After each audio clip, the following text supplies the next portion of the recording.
भगवान की बातें इस YouTube चैनल पर हम आपका आज फिर से स्वागत करते हैं। पिछले कुछ एपिसोड्स में हम सुख और दुख की बातें कर रहे हैं। यह जीव सारी उम्र सुबह से शाम और क्षण क्षण सुख और दुख का अनुभव करता है। कुछ अवस्थाओं में इस सुख अति स्पष्ट अनुभव होता है और कुछ अवस्थाओं में इनका स्पष्ट अनुभव नहीं होता। जैसे कि जागृत अवस्था में जब हमारा मन हमारी इंद्रियों से जुड़ जाता है और उनसे प्राप्त संवेदनाएं पूरी तरह स्पष्ट होती हैं, तो हमें सुख और दुख की अनुभूति प्रत्यक्ष होती है। मानो कि आपके नेत्र इंद्रियों ने कोई सुंदर सा दृश्य देखा और आपका मन आपकी इंद्रियों से जुड़ा है, तो आपको उस सुंदर दृश्य का साक्षात अनुभव होगा, उसकी सुंदरता का अनुभव होगा और उससे प्राप्त सुख आपको एकदम प्रत्यक्ष होगा। परंतु अगर आपकी इंद्रियां किसी विशेष दृश्य का दर्शन कर रही हैं और आपका मन कहीं और चला गया है, जैसे कि आप किसी सिनेमा हॉल में बैठे हैं और कोई अति उत्तम दृश्य चल रहा है, इतने में ही आपको ध्यान आया कि मैं घर में अपनी गैस तो खुली ही छोड़ाया, गीज़र खुला छोड़ाया, तो जितनी देर तक आपका मन आपके घर में रहेगा, उतनी देर तक जो नेत्र इंद्रिय दृश्य देख रही है, उस दृश्य की अनुभूति आपको नहीं होगी और उस दृश्य की अनुभूति ना होने से उससे संबंधित सुख और दुख भी आपको नहीं होगा। दृश्य नहीं दिखाई देगा, उससे संबंधित सुख और दुख की अनुभूति भी आपको नहीं होगी। ऐसे ही तमाम इंद्रियों के साथ है। आप कोई म्यूज़िक सुन रहे हैं, कोई अच्छा सा गाना गीत सुन रहे हैं, भजन सुन रहे हैं और सुनते सुनते अगर आपका मन कहीं और चला जाए, तब भी आपको उसकी अनुभूति नहीं होगी, आपको उस विषय की अनुभूति नहीं होगी, उससे मिलने वाले आनंद की अनुभूति नहीं होगी। मान लीजिए आपको शरीर में कोई कष्ट है, पेट दर्द है, सिर दर्द है,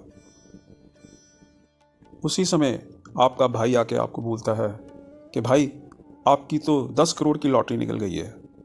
आपका मन उस दुख को छोड़कर लॉटरी के सुख में लग जाएगा और जो पेट दर्द सिर दर्द आपको अनुभव हो रहा था, वो अनुभव होना बंद हो जाएगा। तो इसका सीधा सा अर्थ ये निकलता है कि आपका मन अगर आपकी इंद्रियों के साथ जुड़े, तभी आपको सुख और दुख की अनुभूति होती है। तो कई साइकोलॉजिस्ट क्या करते हैं, जब किसी विषय को लेकर कोई मनुष्य अति दुखी होता है, तो उसका मन उस विषय से हटाने की कोशिश करते हैं। अगर आपका मन उस विषय से हट जाए, तो आपको उस विषय से संबंधित दुख और सुख इसकी अनुभूति नहीं होगी। उदाहरणतः आप लीजिए कि बहुत सर्दी पड़ रही है और आपका मन बाहर निकलने को नहीं है घर से, लेकिन आपको इतनी देर में खिड़की से दिखाई देता है कि बाहर कुछ नोट बिखरे पड़े हैं। तो क्या आप सर्दी याद रखेंगे? उस समय आप तुरंत दरवाज़ा खोलेंगे और बाहर उन बिखरे हुए नोटों को इकट्ठा करने लग जाएंगे। इतनी देर में जो उस सर्दी की अनुभूति है, उससे संबंधित दुख है, उसकी अनुभूति आपको नहीं होगी, या होगी भी तो बहुत कम, सहन करने योग्य। और उस अवस्था में आप ठंड का दुख अनुभव नहीं करेंगे। ठीक इसी तरह का अनुभव हमें स्वप्न में होता है। हमारा मन स्वप्न के कल्पित पदार्थों में उलझ जाता है। स्वप्न में जो पदार्थ हमारे समक्ष होते हैं, चाहे वो कल्पित हैं, उन्हें हम भोगते हैं। हमारा मन स्पष्टतया उनके साथ लग जाता है। मोटी भाषा में कहें तो उस समय मन को वो पदार्थ सच्चे लगते हैं और शास्त्रों के अनुसार उस समय कल्पित इंद्रियां होती हैं। कल्पित इंद्रियां, कल्पित पदार्थ और मन का उनके साथ में जुड़ाव, यही सुख दुख को उत्पन्न करता है। उस समय हमें ये भावना नहीं होती कि जो सामने हमारे पदार्थ है वो कल्पित है, हमें वो सत्यवत प्रतीत होता है, उसी तरह से जैसे कि जागृत में प्रतीत होता है। हमारा मन उन पदार्थों के साथ वैसे ही जुड़ता है जैसे कि जागृत में जुड़ता है। और हम सपने में सपना देखते हैं। आपने अनुभव किया होगा कि स्वप्न के अंदर एक और हम सपना देखते हैं, और जब हम दूसरे सपने से जागते हैं तो हम प्रथम सपने में जागते हैं, और जब हम प्रथम सपने से जागते हैं तो हम वास्तविक जागृत में आ जाते हैं। तो हम जो सपने के अंदर सपना देखते हैं उसमें भी सब कुछ कल्पित होता है, लेकिन हमारा मन जो विषय हमारे प्रत्यक्ष हैं, सामने हैं, उनसे जुड़ जाता है और उनसे वैसे ही सुखी दुखी होता है जैसा कि पहले प्रथम सपने में दुखी सुखी हो रहा था, और जैसा कि वास्तव में जागृत में जो व्यवहारिक पदार्थ है उनसे सुख दुख की अनुभूति होती है, वैसे ही हमें प्रथम स्वप्न में और द्वितीय स्वप्न में, दोनों में ही वैसे ही सुख और दुख का अनुभव होता है।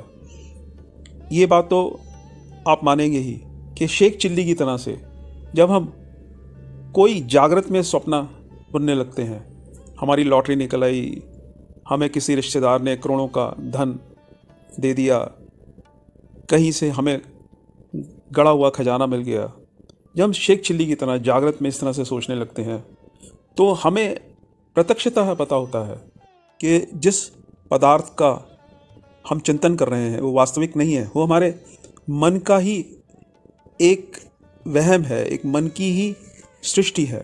तब भी उस शेख चिल्ली की तरह सोचे हुए पदार्थ से भी हम सुखी दुखी होते हैं, यह जानते हुए भी कि हमारी कोई लॉटरी नहीं निकली, हमें कोई दबा हुआ खजाना नहीं मिला, हमें किसी रिश्तेदार ने कुछ दिया नहीं है, लेकिन हम शेख चिल्ली की तरह से इन बातों को सोचते हैं तो हमें तब भी सुख की अनुभूति होती है।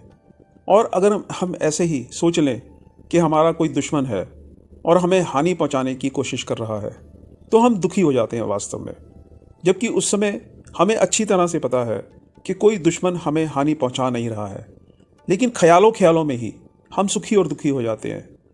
तो ये मन की एक विचित्र परिस्थिति है, एक विचित्र स्वभाव है कि ये दुख सुख खुद पैदा भी कर लेता है।